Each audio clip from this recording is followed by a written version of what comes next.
Biden used his official office to coordinate with Hunter Biden's business partners about Hunter's role in Burisma, a Ukrainian energy company. Finally, despite these serious allegations, it appears that the president's family has been offered special treatment by Biden's own administration, treatment that not otherwise would have received if they were not related to the president. These are allegations of abuse of power, obstruction, and corruption, and they warrant further investigation by the House of Representatives. That's why today I am directing our House committee to open a formal impeachment inquiry into President Joe Biden. This logical next step will give our committees the full power to gather all the facts and answers for the American public. That's exactly what we want to know, the answers. I believe the president would want to answer these questions and allegations as well. This effort will be led by Chairman James Comer at the Committee on Oversight, in coordination with Chairman Jim Jordan for Judiciary Committee and Chairman Jason Smith on Ways and Means. Now, I do not make this decision lightly. And regardless of your party or who you voted for, these facts should concern all Americans. The American people deserve to know that the public offices are not for sale, and that the federal government is not being used to cover up the actions of a politically associated family. I got a very nice office. You'll be able to focus in on anything. I'll give you a very comfortable chair. I got blackboards up there. We can write it all out. You know, it'll be a breeze. Let's start by doing what we set out to do. Let's accomplish that. Let's have a meeting here at my office. Well, we attempted to have the meeting, but it was aborted. We attempted and we failed. Let's have that meeting. Let's have that meeting. We're having that meeting right now. This is not a meeting about the show. This is a meeting about having a meeting. So Kevin McCarthy there, effectively laying out the groundwork for supporting the impeachment inquiry. And I have explained, and I've been told by a number of members of Congress that this is a very good thing. Now, Marjorie Taylor Greene was on our show the other day saying, no, I know there's a lot of people that are going to be like, oh, the impeachment inquiry is nothing's going to happen. And I look at the comment section, it's melting down, like everyone's like, hey, motion to vacate, don't do it. There are a lot of based members of Congress that are like, the impeachment inquiry is exactly what we need to do. Now, why? Because there is a press, vampire-like corporate press that, like, criticizing the Bidens is like salt, sunlight, or a Christian cross to them. Right? Like, they can't stand it. It's like splashing them with holy water. Okay? Splashing them with holy water. You gotta actually roll out the facts. And I think that's going to be important. I think that's going to be really important. We're going to begin, and we've been prefacing this for quite a while. We're going to begin on this program, like, leaning in to just the simple messaging. Republicans are so bad at just simple messaging about what we need to know about impeachment, how impeachment works, and why Joe Biden is guilty of the impeachable offenses as laid out in Article 2, Section 4 of our Constitution. Article 2, Section 4 simply states treason and bribery. And then it says high crimes and misdemeanors. High crimes and misdemeanors can be interpreted a million different ways. Treason and bribery is the stuff that we should really be focusing on. So Kevin McCarthy has been going through and rolling out his case for impeachment quite a bit. Now, he's talked before about how impeachment is the natural next step as you look at the evidence. And what he said there is that Jim Jordan and James Comer are going to be rolling out this evidence. That's really good because Jim Jordan and James Comer are excellent communicators and got the goods. But there is a preponderance of legal scholars, including ones who are not Republicans, who are saying, hold up, wait a minute. Joe Biden needs to be very, very careful here. You must look at the White House's own messaging. They are beginning to panic on this. The White House hired a phalanx of lawyers, including Bill Clinton's impeachment lawyer, to try and fight this. They're not taking this lightly. They are scared adult diaper depends level scared. Joe Biden's brand. Joe Biden's favorite brand. The oops, I crap my pants brand. Listen to Andrew McCarthy, the resident legal expert on Fox, say, listen, man, you got bigger problems here for Joe. Like, the evidence is so voluminous against Joe Biden for impeachment, for bribery to be proven here, that maybe this is why you're seeing Michelle Obama and Kamala Harris say, oh, I'm excited to take over. I could do it at any time. Watch. Bill, this is really more about math than merit at this point. The Constitution provides for impeachment for treason, bribery, or high crimes and misdemeanor. They already have, in terms of a bribery investigation, they've got more evidence here of inappropriate behavior than Trump was actually impeached for in connection with the Ukraine transaction back in 2019. So it's not a question, I don't think, of whether there's a basis to open an inquiry. It's very simply, does McCarthy have enough votes to get that through? Because it's a pointless, unforced error to try to get an impeachment inquiry and to lose, raise the profile of it, and then if he doesn't have the votes, not get it. That really undermines the investigation. So now you're looking at a issue where the impeachment inquiry allows for special powers in Congress to go after special records that Joe Biden may want to keep from the American people. Now they will have the power to penetrate bank accounts. They will have the power to penetrate the personal text messages. You are now under a official federal investigation. McCarthy jumps in on that. Watch. The right, not yet. But here's the thing. Democrats, the argument has to be made.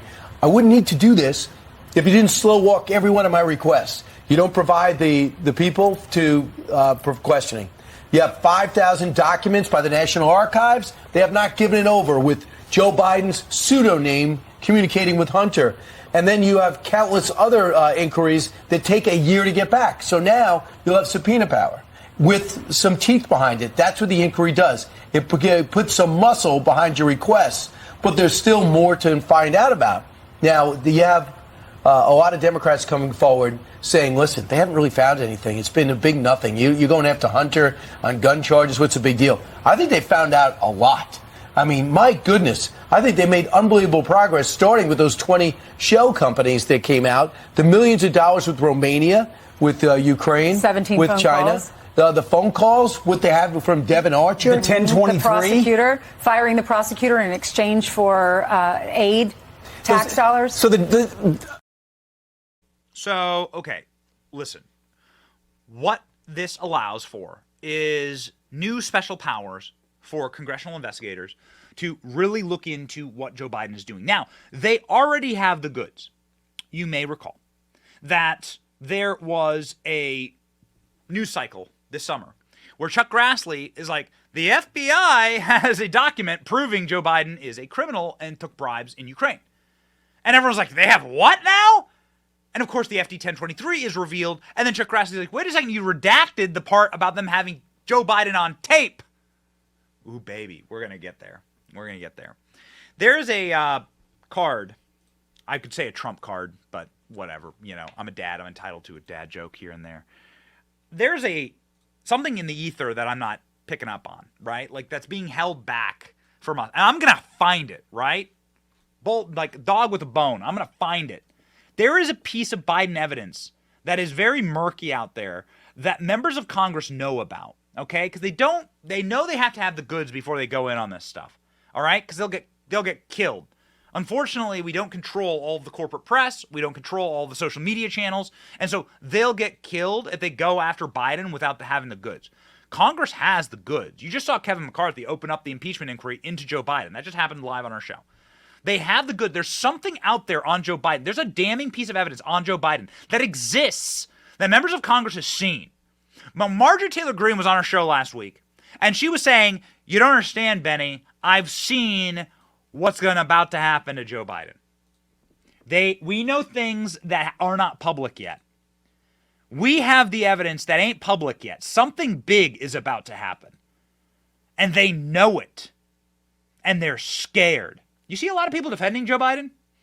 Really. Do you see a lot of people out there like trying to defend Joe Biden, like staking their reputation on Joe Biden? Something's wrong here. There's a glitch in the matrix. Republicans have something right now that they're holding back on, and it is going to apparently shatter the political world.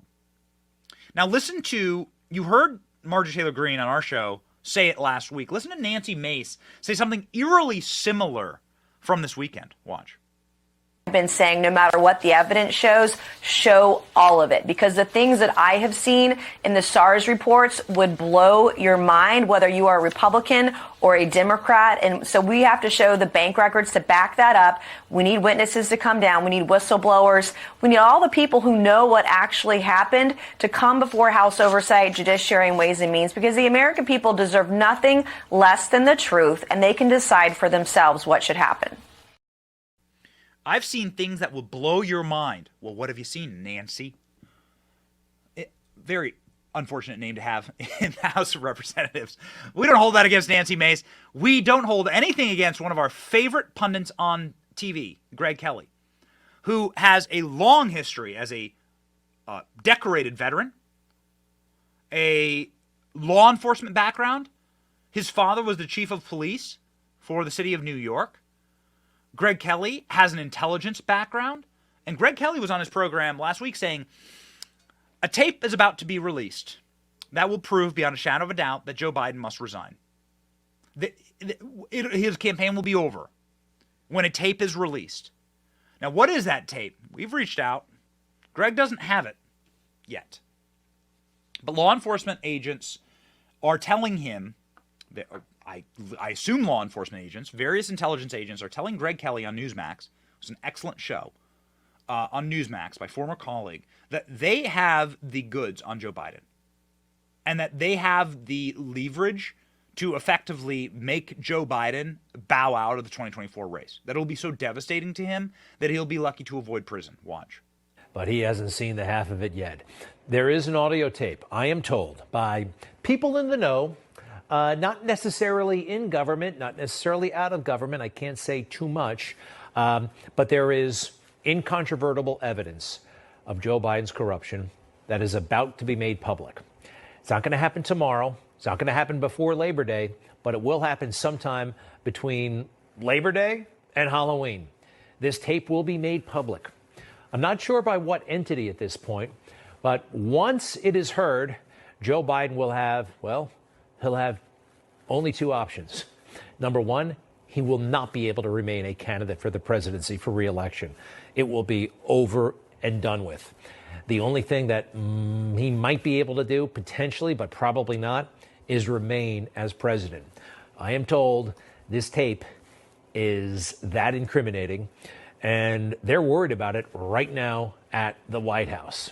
They know about it. They know it's out there. There may be more than one. And it makes a lot of sense. There may be more than one.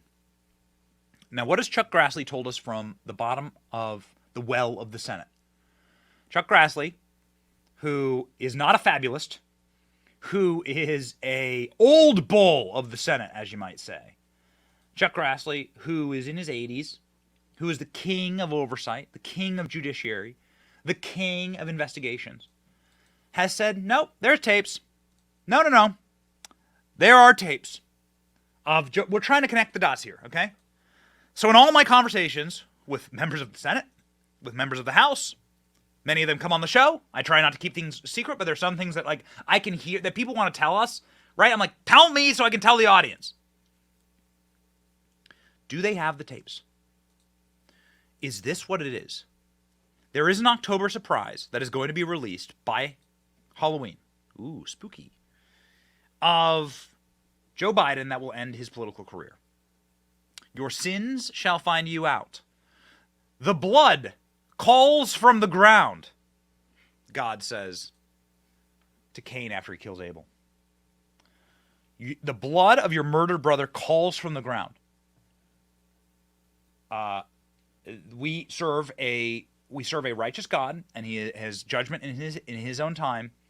And these people, these criminals, these crooks, these vicious individuals, these sick men who've done sick things to their own family, to children, to our country, to our nation, these compromised assets, they will have their justice in the end. Because we live inside of a universe created by a righteous God. So what does that righteousness look like? Does this look like the public humiliation, the destruction of Joe Biden's political career? After all this time, it's finally caught up with him? Chuck Grassley promising that there are tapes of Joe Biden personally taking bribes in Ukraine. Watch. The 1023 produced to the House committees redacted reference that the foreign national who allegedly bribed Joe and Hunter Biden allegedly has audio recordings of his conversation with them. 17 such recordings. According to the 1023, the foreign national possesses 15 audio recordings of phone calls between him and Hunter Biden. According to the 1023, the foreign national possesses 2 audio recordings of phone calls between him and then Vice President Joe Biden. These recordings were allegedly kept as a sort of insurance policy for the foreign national in case that he got into a tight spot. And what's happening in Ukraine right now? Well, the money's running out. The relationship with Joe Biden didn't protect them. They got nothing. Ukraine has been immolated, destroyed via their corruption. A new poll is out showing that Volodymyr Zelensky is going to face like a vote of no confidence. And there's like new polling out of Ukraine, some nonpartisan independent organization in Ukraine, showing that Zelensky has like 18% support among the Ukrainian people. Guys, people are about to get very, very desperate. And they're about to turn on Joe Biden. These crooks, these criminals, they always do. And so what is it out there? We will find it. What is it out there that has all these members of Congress saying there's something? All these reporters and all these journalists we trust saying there's something that's about to drop.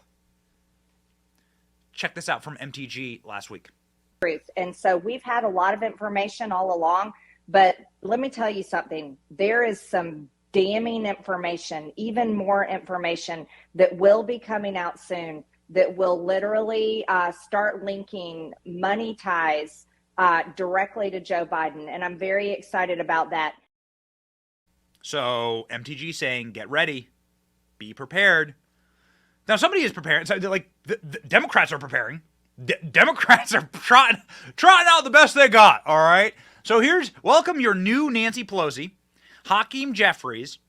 Hakeem Jeffries went on CNN last week in order to do predictive programming, right, which is what Democrats are masters at, do predictive programming. This is called the wrap-up smear. The wrap-up smear is you go out and whatever you're guilty of, you smear your opponent of doing the same thing, and then you launder it into the press. Now, it's very helpful in order to have the press on your side, in order to control the corporate press for this exact purpose. Hakeem Jeffries doing precisely that, saying that the impeachment into Biden is illegitimate. Oh, really, Hakeem? Check it out. They just continue to take orders from Donald Trump, their puppet master in chief, who has directed them to persecute and to go after Joe Biden, which may take the form of an illegitimate impeachment inquiry. Ready for the messaging. We are going to call these people out. We are going to call these people out. I've worked inside of these PR shops. I've worked inside of the corporate press. I know exactly what they're doing right now. They're crafting these very simple, very easy to eat Skittle-sized messages, right? They're colorful and they're small and they have a little S on them. They're little Skittles and you can just eat them. The messaging machine is working overtime right now. It's breaking in Washington, D.C. Are you prepared to fight for Biden? Illegitimate impeachment. That's what they're all being told right now. They're all in a backdoor room. And they have a hammer and they're slamming in the back of it's slamming them in the head. It's an illegitimate impeachment. It's an illegitimate impeachment. Get that messaging down. But didn't we do that against Donald Trump without an inquiry? Shut up! Yes! It's the wrap-up smear, you idiot. We're going to accuse them of doing exactly what we are guilty of. Ooh, man, and you're going to love this from Hakeem Jeffries. This is the other secondary. So the first thing that they're going to say is it's an illegitimate impeachment. The second thing they're going to say is that Joe Biden's a good and decent man. Oh, he's so good. He's so decent. Watch. Are you confident when you look at what the Justice Department has done, when you look at the investigations into Hunter Biden that the Republicans have pursued up to this point, that there hasn't been any wrongdoing, everything's been above board? Yes, I'm extremely confident. The American people know fundamentally that Joe Biden is a good and decent man who's dedicated his life to public service and will continue to serve the people honorably and admirably. Okay, he's a good and decent man. Got it. Next time your drunk leftist wine aunt comes down from whatever hellhole she lives in, Philadelphia, or, you know, whatever, New York City, and she comes down to visit for Thanksgiving, right? Because she can't afford a turkey herself, and she lives on the subsistence. She eats catnip with her cat all day, and she can just, barely afford to buy her bag of wine. And she has the red wine teeth stain, and she comes sauntering into Thanksgiving, right, to you in your red state, with you and your happy family. Next time that happens with her Karen haircut, right, and she comes in for Thanksgiving, and she's going to repeat those lines. It's an illegitimate impeachment, and Joe Biden is a good and decent man. She's going to repeat those lines. Just show her, obviously. Show her Article 2, Section 4. Show her the Joe Biden bribery circle. And you can show her this photo, too. If Joe Biden's a good and decent man, well, then why did he wheel in a podium next to his son's hospital bed after his son was in a fatal accident that killed his wife? Why exactly would he do this to young Hunter Biden? It almost makes you feel sorry for Hunter Biden. As we've discussed on this show, Hunter is the victim of Joe Biden. No father would ever put his son, who clearly is struggling with his own demonic possession, in front of unaccountable fire hoses of money. Hunter Biden is the victim. Hunter Biden deserves to go to jail. Hunter Biden probably deserves to go to jail for the rest of his life. But he's a victim of his evil father. Here is evil Joe Biden doing a press conference by his son's hospital bed. What kind of a sick lunatic does that?